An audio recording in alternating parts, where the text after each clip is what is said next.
I got into university as a philosophy major, and that was a point of excitement for me because I remember back then being a really angsty teenager with all these boiling questions about life, the universe, morality. In part, I had these questions because as I was going to church, at some point in my life, the explanations and answers that I was getting from the Bible and from my own pastors were beginning to be unsatisfactory. I remember in the first day of Philosophy 100, with the professor looking down at us 500 freshmen, just beaming at him, waiting for him to give us the answers of the universe, and him literally just priming us for disappointment. From day one, Professor Mark Kingwell tells us that the curriculum of philosophy is a history of patricide. One day, one really big thinker will come up with all these answers to life's questions, but then another thinker comes up and distinguishes himself by seemingly tearing down completely the foundation of the past thinker's answers.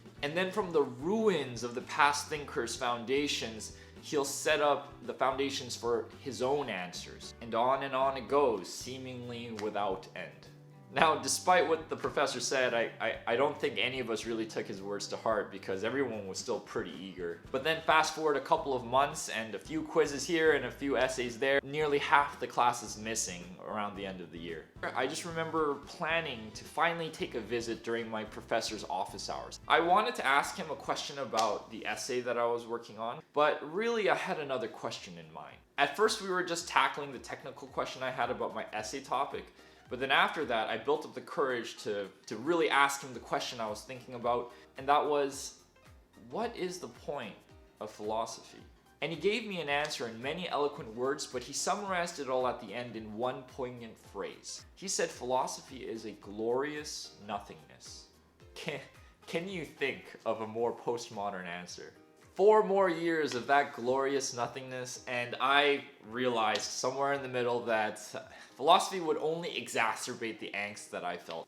Thankfully, during my years in university, I stumbled upon a fellowship of really strong Christians, and through their fellowship, I was able to find the answers that I was looking for. Now things are a whole lot better, and I don't just have like these constant flow of questions making me frustrated all the time. But then, like almost out of the blue, these new questions would arise. It's called doubt. Doubt happens to me regularly, but I know that it's not just me, that even the strongest Christians that I know struggle with doubt from time to time. Doubt stays with a lot of us throughout our lives. However, there are some times of transcendence when complete peace quiets every doubt in my mind. One of those moments happened to me a few days ago, but if I want to tell the story properly, we should start a year ago. One day I was walking to school looking at the news on my phone, and I remember finding a story about a police officer who walked into an innocent person's home thinking that that was her apartment and shot the person living there. Now, Amber Geiger's actual apartment was on the 3rd floor, and this 4th floor apartment actually belonged to a man by the name of Botham Jean.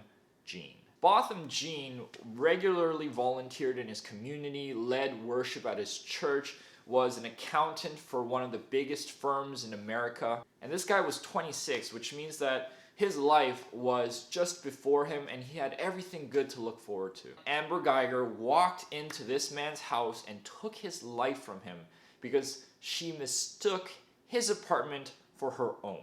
If she thought that Botham was a burglar, why didn't she call for backup? Why was her first instinct to pull out her gun and walk right in there? Since then, there was a bit of time in between and I forgot about the incident.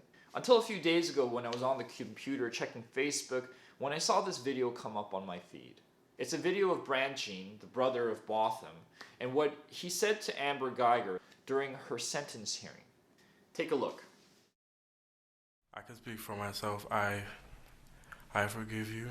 I know if you go to God and ask Him, He will forgive you.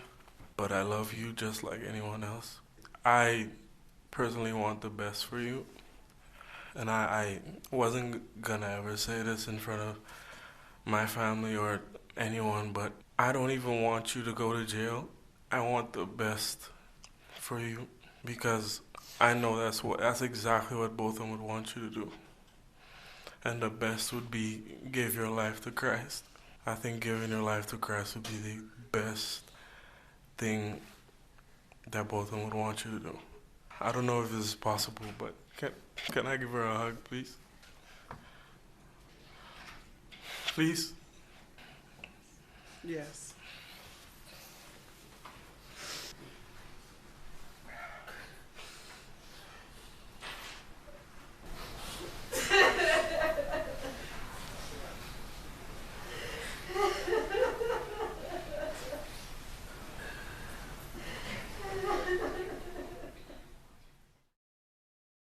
Jean in that moment had the opportunity to rain down his wrath and his pain onto his brother's killer. And he would have been completely justified to do so. But instead of just giving us what was right, Brant decided to give us something extraordinary.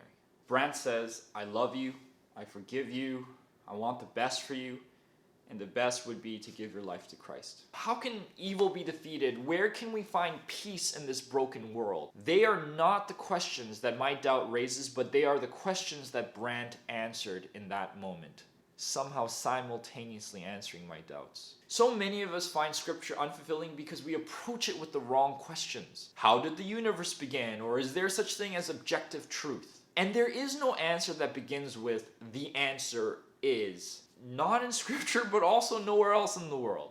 Christ doesn't answer those questions because those are the wrong questions to ask him. He knows in the end that the fulfillment of those questions are not going to lead to your fulfillment. For each philosophical answer comes another philosophical question, and on it goes. But there's something unbelievably powerful and compelling when the gospel is embodied physically as it was in that courtroom, because when we see Christ being embodied by other people and even by ourselves when we obey, we are given reassurance of the truth of Scripture, which shows me that one of the keys to fueling your faith and answering doubt is actually obedience in community. Now, I'm not saying that there's absolutely no place for apologetics and philosophy.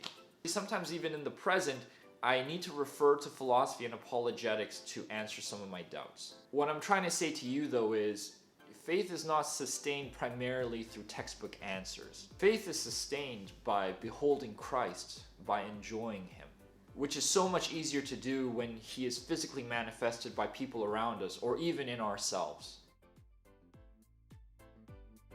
And that is the end of today's video, and I apologize for the lighting. As a lot of you Torontonians know, the weather is quickly changing, which means the sun is going down a lot faster than it was a couple of weeks ago.